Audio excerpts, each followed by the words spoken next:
waagii hore muddo hadda sanawaad xogaa laga joogo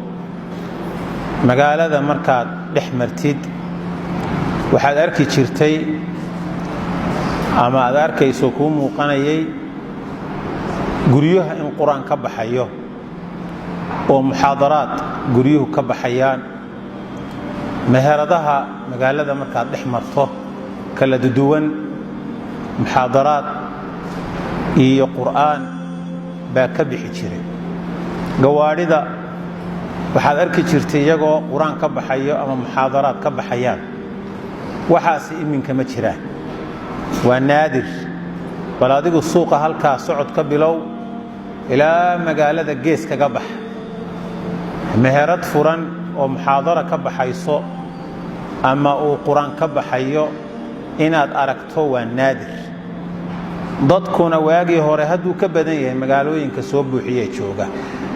taasi waxay ku tusaysaa iimaankeennii inuu daciifay oo laakiin waxaad arkaysaa taa beddelkeed meherado qaarkood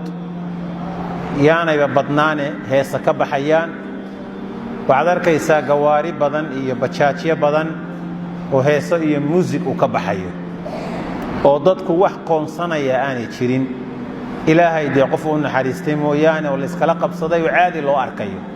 kii raacayay xitaa odhan maayo war waxaan naga baktiye muraadba kamale waxaa u baxayay muusikada muxaadaraadka iyo duruusta la akhriyo masaajidda darsi marka la bilaabo dadku waa fadhiisan jiray kitaabka waa raacan jiray iyadoo dhaqaaluhu intan ka adag yahay la soo iibsan jiray waa laga faa'iideysan jiray cilmiga raqbadii cilmiga iyo barashadii diinta xiiso iyo baahi aad u badan baa dadku u qabay hadda waxaad arkaysaa khudbadda maalinta jimcaha ah masaajidka intaanu khadiibku soo gelin masaajidku kala badh waa la fadhiyaa badhna waa bannaan yahay markaa khadiibku soo galo oo assalaamu calaykum yidhaahdo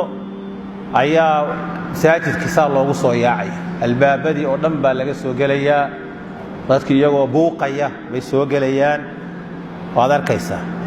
haddii muxaadaro iyo duruus cilmi ah ummadda loo sheegayo dadku waa dareeraya oo waxa weeyaan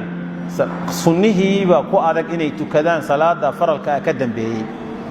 sunnihii xitaa hadduu qofku tukado baxo waxaa ma ahaatee qaar badan baan iyagoo sunnihii tukan baxaya maxaan ku idhaahdaa qaar markay sunnaystaan bay baxayaan dadku meel fogna ma aadayo bannaanada iyo maqaaxyaha la fadhiisanaya waxaa laga yaabaa inay kooban tahay